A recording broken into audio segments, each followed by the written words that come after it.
I now take this opportunity, Your Excellency, to invite the Deputy President of the Republic of Kenya, Dr. William Ruto, to make his speech.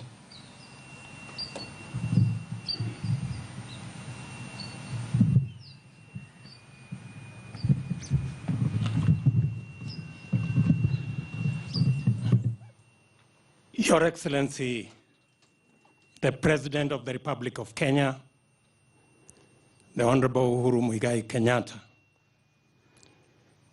Your Excellencies, representatives of High Commissioners and Ambassadors, fellow leaders, dear Kenyans, wherever you are watching this event from across our nation. Your Excellency, 57 years ago, Kenyans made sacrifices for us to have the most important thing in life, that is to make decisions for ourselves and to chart our destiny. We have had a journey of 57 years. And every generation and every government have had to grapple with tough decisions when faced with challenges as a nation. But in no generation and no government, Your Excellency, has experienced the kind of challenge the COVID-19 pandemic has caused to our country. Today, this celebration is unique. It's never happened like this. Today, Your Excellency, our schools are closed. Our places of worship are shut. Millions of Kenyans have had to leave work. Traders and business people have had their businesses affected. And our life as a nation and as a global community is upside down. To use the words of Mutahi Kagwe, things are really abnormal. In fact, Your Excellency, while it was normal for somebody to cough, nowadays it is no longer normal. When somebody coughs, others step back and ask whether everything is okay. I remember the other day when I went back home, working from the office at the residence, and inadvertently I stretched my hand to my young daughter to greet her. She told me, there is the sanitizer. That is how abnormal things are today. But when you called the nation to action because of this pandemic, the response from the Kenyan people was unprecedented. Every Kenyan stepped forward. Millions of Kenyans are wearing masks. They are cleaning their hands regularly. They are avoiding unnecessary contact. And people are keeping social distance. In fact, when I saw you march here, I was wondering why the parade was different today.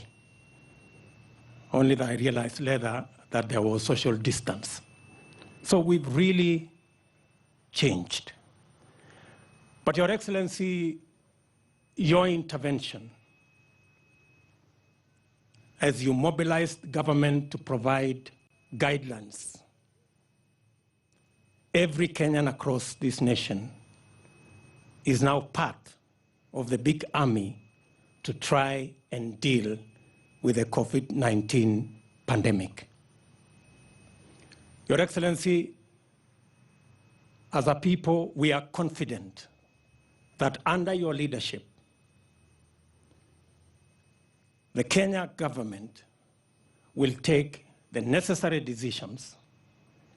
And I'm calling on leaders across the divide and Kenyans across the nation to work with you and government to make sure that we mitigate and minimize the effects of this pandemic as we work out the new normal, because it looks obvious that there will be a new normal. It's not if, I think it's an imperative. And if we can fashion that new normal, then we can move into the phase of ensuring that we deal now with the effects, how to open our schools, how to open our businesses, what kind of support we can give to our SMEs, and how we are going to open our places of worship. And Your Excellency, we are confident that under your leadership, we will have a new normal and Kenya will move into the future the way we have overcome our challenges in the past. Finally, Kenyans, Your Excellency, are praying. Kenyans are praying for you, Kenyans are praying for their government, and Kenyans are praying for our nation. Many spiritual leaders across this land are praying. In fact, the COVID-19 pandemic has made everybody realize our inadequacy and what God can do. Your Excellency, this is your day. The nation is waiting because we are in a very peculiar place. Ladies and gentlemen, it's now my humble duty to ask His Excellency, the President of the Republic of Kenya, to make his remarks and lead the nation in this celebration. Your Excellency, sir.